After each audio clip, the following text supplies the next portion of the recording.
Bonjour, Maître Traoré. Bonjour Aboubakar et bonjour à tous vos chroniqueurs et vos auditeurs. Bienvenue. Allez-y, Talibé.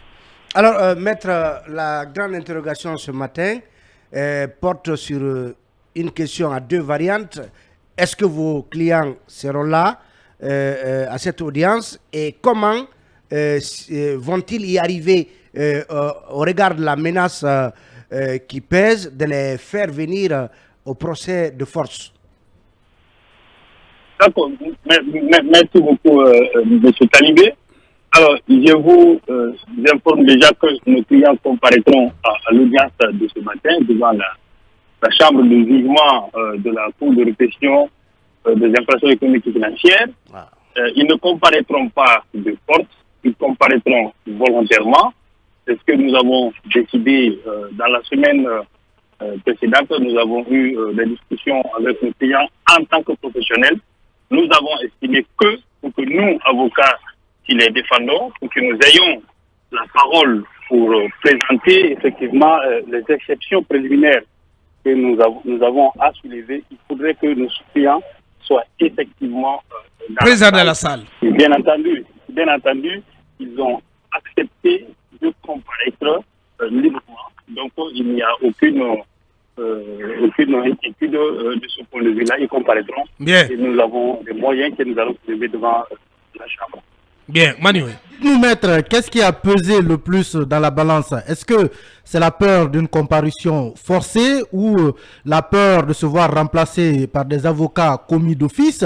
Qu'est-ce qui a pesé réellement dans la balance pour que vous décidiez de venir au procès? Écoutez, la discussion était interne. Il faut comprendre que à notre sein, bien entendu, il y a eu des discussions. Vous savez, quand vous appartenez à un collectif d'avocats, les discussions peuvent avoir lieu, des positions divergentes peuvent se dégager. Mais en fin de compte, ce qui compte, c'est en tant que professionnel de droit, lorsque vos clients sont invités à comparaître devant une juridiction, on ne doit pas avoir d'a priori vis-à-vis de cette juridiction qui doit comparaître. Parce qu'il faudrait nous rappeler que la Chambre de jugement qui doit connaître ce dossier aujourd'hui n'a pas connu ce dossier auparavant. Donc ces magistrats n'ont pas connu ce dossier auparavant. Tous les déboires qui a eu lieu, les autres procédures qui ont eu lieu n'ont pas été évoquées devant cette Chambre-là. Donc aujourd'hui, nous avons la possibilité, bien entendu, de faire valoir les exceptions préliminaires que nous avons à soulever. Et on mettra, bien entendu, cette chambre-là face à sa responsabilité, parce que de tout point de vue, cette audience aujourd'hui n'aurait jamais dû avoir lieu en raison des exceptions, bien entendu, que nous avons soulevées dès l'entame de la procédure. Donc, c'est nullement, en fait, une histoire de peur. Nos clients sont des justiciables. Bien entendu, lorsqu'ils sont convoqués devant la justice, ils vont comparaître. Il faut simplement comprendre l'état d'âme des personnes aujourd'hui qui sont détenues à la maison centrale, malgré toutes les décisions qui ont été, bien entendu, rendues en leur faveur, ils sont maintenus en détention, alors que il y a, bien entendu, des dispositions de la loi qui leur permettent d'être en liberté et de comparaître une fois devant cette juridiction-là. Donc, c'est pour ça, donc Manu, c'est absolument rien de peur. Ouais. En tant que professionnel, nous avons décidé que c'est la meilleure décision que nous ayons la parole. Donc c'est une tactique de la défense. Hein. Ouais. Oui, en fait, pour qu'un avocat de la défense puisse prendre la parole devant un juge, il faut que son client soit présent. En matière pénale, ce n'est pas de la représentation, c'est l'assistance. Donc l'avocat assiste son client. Et bien entendu, il faut que le client soit présent pour que l'avocat puisse prendre la parole. Bien, Basekou. C'est ce qui a prévalu. Oui, maître, quel est l'état d'esprit de vos clients? Quel est l'état de santé de Kassori Fofana? Très bonne question. Voilà, de Kassori Fofana. Est-ce qu'il sera apte à être devant la barre? Est-ce qu'il pourra se tenir? Écoutez, je ne suis pas constitué pour Dr Ibrahima Kassori Fofana, donc je ne peux pas donner un avis sur son état de santé pour l'audience de aujourd'hui. Bien. Il y a aussi l'ordonnance, il y a le pourvoi en cassation aussi des avocats contre l'ordonnance de renvoi devant la Cour suprême. Quel est le niveau d'évolution aujourd'hui de cette procédure? Écoutez, justement, c'est tout le paradoxe, bien entendu, qu'il y a par rapport à la programmation de cette procédure. Vous savez, quand l'ordonnance de renvoi est intervenue, notamment dans le dossier de Dr Mohamed Diané, vous savez, les jours, lorsqu'ils ont rendu l'ordonnance de renvoi, ils ont également pris des mesures provisoires relativement, par exemple, à la saisie d'un certain nombre de biens après l'intervention de l'ordonnance de renvoi.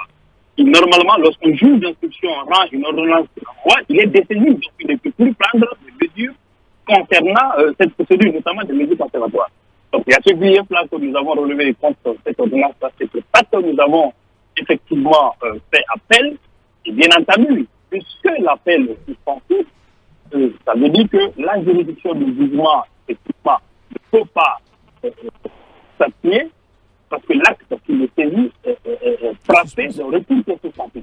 Bien. Et cette décision a été examinée, notre recours a été examiné par la Chambre spéciale de contrôle de l'instruction qui a déclaré, qui a rendu un arrêt d'irrecevabilité et de renvoi du client devant la juridiction du jugement. Et cette décision également a fait l'objet d'un pouvoir en cassation devant la Cour suprême. Et le pouvoir en matière pénale étant suspensif, il doit être possible que la Chambre du jugement puisse statuer aujourd'hui. Bien. En fait, En conclusion, pour dire que... Oui, vous dites. Moi, allez-y. Ce que nous voulons en fait préciser, c'est le fait que c'est la démission en fait de la juridiction suprême de notre pays. La Cour suprême. Ouais. Vous savez, dans ces contentieux, il y a eu plus de 8 renvois uniquement sur les questions de détention. Jusqu'à présent, il y a des recours. Vous savez, nos clients ont bénéficié des arrêts de mise en liberté de la Chambre spéciale de contrôle de l'instruction contre laquelle décision, bien entendu, le parquet a formé une pourvoi. Aujourd'hui, cette procédure est pendant devant la Cour suprême qui n'évolue pas.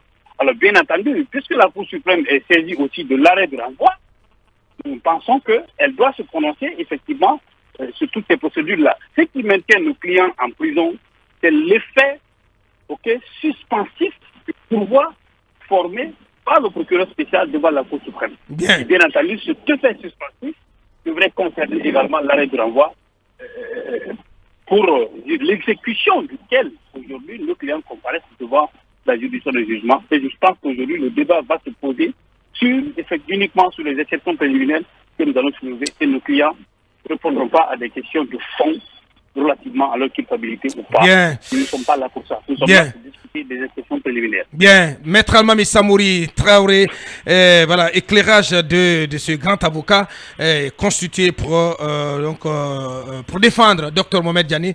Vous venez de l'entendre. Grand merci à vous et surtout voilà, bon courage. La bataille qui va se mener ce lundi se portera essentiellement sur la forme et sur ces exceptions donc qui vont être soulevées par la défense. On en reparle dans la troisième partie avec un des avocats de Kassoro aussi qui va s'exprimer notamment sur la question de refus de leurs clients de payer des cautions donc qui ont été fixées, des cautions nécessaires à leur remise en liberté. En tout cas, c'est le commentaire qui aurait été fourni par l'agent judiciaire de l'État à une saisine de la Cour de justice de la CEDEAO. On en reparle dans la troisième partie de Mirador. On revient dans quelques minutes.